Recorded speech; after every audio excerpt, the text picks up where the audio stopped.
G'day, Steve Morgan here on a Friday, and we are actually back in the office after the epic Sydney road trip where we did the Daiwa Bream Australian Open and then the Maui Gym round of the Daiwa Bream Series on Hawkesbury River. For me, a couple of great events, a couple of podium finishes which I like, and the coolest stat that I liked from there was that I didn't fish any of those 5 days and weigh in less than 3 kilos a day. I always tell everyone you need a bag of fish over 30 centimetres every day to make it happen. And I didn't weigh that. That's why I come third. On the first day, I think I had 1 or 2 under 30 centimetres. Second day, 1 was under 30 centimetres, but I had some bigger fish. And then the third day, my whole bag of the Open was over 30 centimetres. Same at the Hawkesbury. First day, I had, I think, 1 or 2 fish that were under 30, but on the second day, they were all over 30. And that's what you need to go that way in the rankings. So I didn't have a tackle Fridays last week because it was so busy and we were getting rained on. It was ridiculous the amount of rain we copped in Sydney, but they were 2 great events. Over 30 boats in the Open. The highlights for they're going to come up soon. We're going to try and put some special touches on those highlights. And the Hawkesbury 55 boats. It was actually over 60 boats until there was a few weather cancellations. Something broke. Maybe people's hearts, because it was forecast to rain inches and inches over the weekend, and in the end it only just rained like a mil each day. It was miraculous because as we were driving back to Brisbane, it was flooded everywhere. So anyway, we dodged a bullet on that one. So a couple of things that came out of that Sydney event is day 1 at the Hawkesbury, I had line problems. I had a spool of fluorocarbon that I just re-spooled onto a reel. I might have actually re-spooled it on before the Open, but I didn't use that outfit much during the event.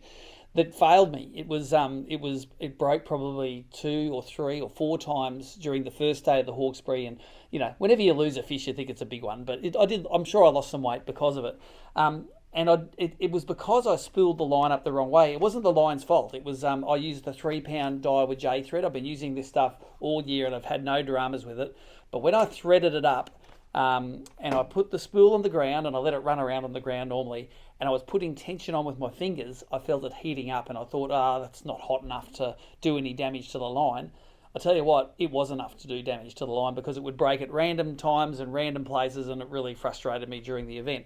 That night, I took off the heat damaged line and I just put on some of the old spinning fluoro, but the dial would have been the same. I did it the old-fashioned way, pen through the middle. Jesse wrote and held the spool for me. Just put a tiny bit of tension on by holding it against the towel. And you don't need much tension when you're spooling up straight through fluorocarbon. So we spooled it up the right way, and guess what? Next day, didn't lose any fish, end up with a bag which is over 1 kilo heavier on the second day.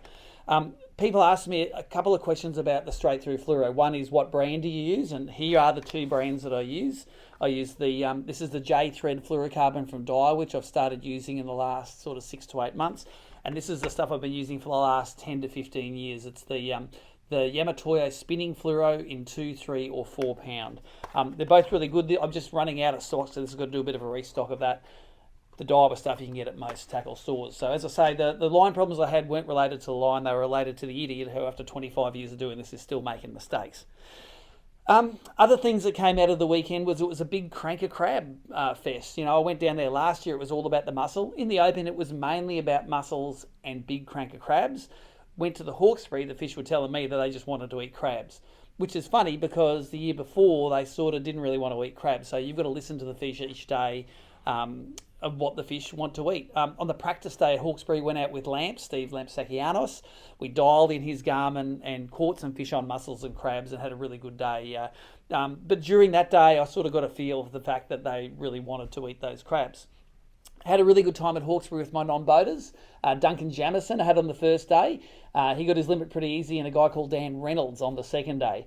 And we got talking, as you do when you're spending 7 hours together, and he was lamenting the sale or loss of his TD Daiwa Zero rods. Now, I had a whole set of Daiwa Zeros, and I've got rid of a few, given a few away, but I had these 2 left, and guess what? These are exactly what Dan was chasing. So I said, all right, Dan, I'm going to do your deal. Dan, come on in. He's come down.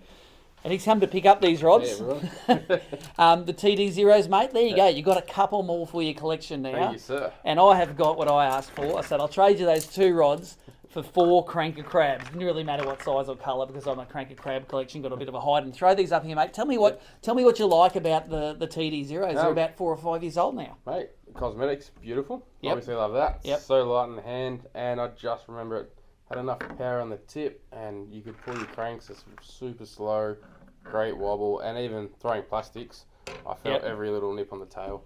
And yeah, unfortunately, when we were moving, I cleared up my rod rack, and very reluctant sale, and then been regretting it ever since. And pure chance that you had a couple. I'm super appreciative of it, mate. Thank you. That's all right. Hey, good to see him go to a good home. And let me say that these were both rigged up with some TD blacks on them, some straight through 4-pound dye with fluorocarbon. And the kids use those when we go to Mowbray Park and we're catching bream at night. So we'll often go down there when there's nothing on telly. We're catching them at night. I said, sorry, kids, I'm repossessing these rods off you. You're going to get something else out of my old rod department out the back. And good to see they're going to a new home there, mate. So the TD Zeros, they ended up costing you about $48 each. Yeah, two cranky crabs cost that. So you're happy, I'm happy. That's how it all works. Now, if you were a non-boater earlier in the year, you would have got an in-feet rod for free, but I ran out of those a couple of tournaments ago. So Di was here to give them all away. Now, one other thing that I learned in Sydney in the rain was how good my buck and bass and how good everybody's buck and bass performed. Don't ask me, ask anyone who was in Sydney and had the buck and bass kit how dry it kept them the whole time. I know I'd come back and I'd have to be weighmaster at the end of each tournament, have to come back in half an hour early. Sorry about that. That's all right, mate. No time for upgrading. But I'd pull the suit off and everything is dry underneath, and there's no faking that. You get out and I've got pants that, if they're wet, it looks like you pissed yourself. That's it. And totally dry at the end there. Because it's got that high water column rating, and everyone's been asking when are the buck and bass suits coming back into ABT. We're selling them at ABT. They are on the water at the moment. I'm not even going to tell you a date because I've lied to people. They've told me this date, this date, this date. They haven't been here. But I have seen the way bill. They are on the way. When they're getting here, there's like 50 suits in all different sizes and shapes. I'll let you know when they're available. A lot of guys waiting to buy them. But my favourite buck and bass kit from over the weekend, and Steve Lamsakianos can probably attest to this as well, is a cap called a Rye. This is a RYE cap. And this looks stupid, this cap. I think Nicole calls it the stupid looking cap. You pull it off, it looks like you're a Russian Cossack.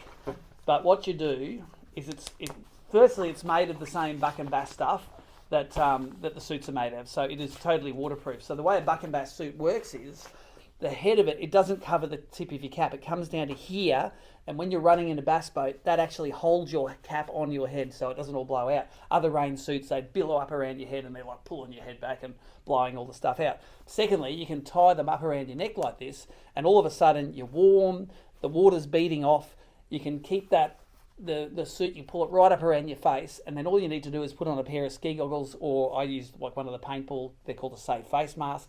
You can stay entirely dry. I used to get wet in my buck and bass suit where stuff hits me in the face and then just sort of will drip down the front of the suit, but we've alleviated that now with my mask that I wear over the top of it. So if you see Lance, he wears his like this. It looks a bit like a puppy dog. You can clip it up above your head if you want to hear what's going on, because you can hear bugger all with it over there. These caps look dumb. They're about $100, but they are a saviour when it's raining. So I love me buck and bass cap there. And the other buck and bass thing I like, apart from the suit, and you'll see me wear it all the time, this is called the Oroville jacket. Now, the Oroville jacket, it's not a down fill jacket. It's a synthetic fill jacket. It's not as puffy as the puffy jackets, but what it does do is it keeps the wind out. And when you've got this new one called the Oroville hoodie, what you can do is, in the cold, you can do exactly what I do in the summer in the warm. My Delta shirts, you've got a zip thing there. You can cinch it up around your neck, keeps your hat and your sunnies on when you're running in the summer. This does exactly the same thing when it's cold in the winter. So I pull this all the way up around my head. I can pull these to cinch that hood right down tight. It'll sit right under the buck and bass suit, keeps me super warm. And I actually prefer this jacket to the Fremont. The Fremont was one that was released, and Jamie McEwen, Lance, they're all wearing their Fremonts down there. I actually prefer the Oroville to the Fremont, just because if it's a little bit warm, I can open the zip down, let a bit of air in the front, and they pack down so nicely. So, and for me, easy to put on as well. You can sort of slip them on rather than trying to pull them down over your head. So the Orovilles, we still have those in stock, and we've got these Ryes. Just wait till the suits come in until you want to order one of those things. So, mate, last thing I've got for you, Dan, is we spent a day together as a non-boater. We had a lot of situations where I'd come up to a boat, I'd see him on the forward-facing sonar. I'd say, go on, Dan, throw in first. You're throwing in 4-pound fluorocarbon, and then I'll give you about a 5-second head start, and then I throw in. Why were they biting mine and not yours? Yours was olive, mine was UV glow. Do you reckon it was the colour? Maybe that, and probably you, slightly better caster than me. I reckon that in that real clear water in Cowan Creek, you didn't have to be that close. Like, you didn't have to put it right next to the rope. I was often throwing 2 or 3 metres away from the rope. In the clear water, they see it sinking. And I reckon they were going, yeah. Which way? Brown, olive. And I think that was one situation where literally everything else was the same, wasn't it? It's so. They love the olive in that one. So that's not the case every day. Sometimes it's the brown they like. Sometimes it's the olive they like.